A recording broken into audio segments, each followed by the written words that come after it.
اعوذ باللہ من الشیطان الرجیم بسم اللہ الرحمن الرحیم تبت یدا ابی لہب وتب، ابو لہب کے دونوں ہاتھ تباہ ہو جائیں اور وہ تباہ ہو ہی گیا۔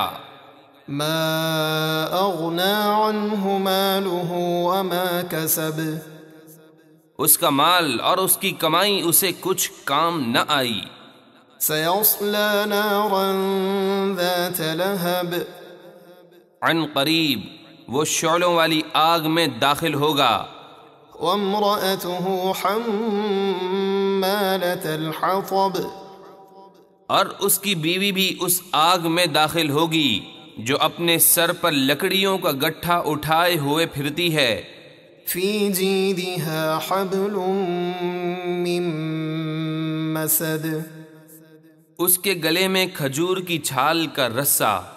ابو لہب کی بیوی ام جمیل بنت حرب رسول کریم صلی اللہ علیہ وسلم سے نہایت عناد اور دشمنی رکھتی تھی۔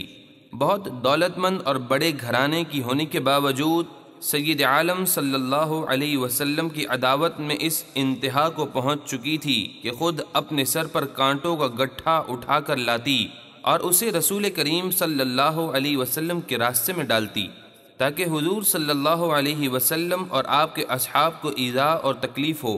ایک روز یہ بوجھ اٹھا کر لا رہی تھی کہ تھک کر آرام لینے کے لیے ایک پتھر پر بیٹھ گئی۔ ایک فرشتے نے اللہ کے حکم سے اس کے پیچھے سے اس کانٹوں کے گٹھے کو کھینچ کر گرا دیا، اور جس کھجور کی رسی سے وہ باندھا گیا تھا وہ رسی اس کے گلے میں پھنسی اور وہ مر گئی۔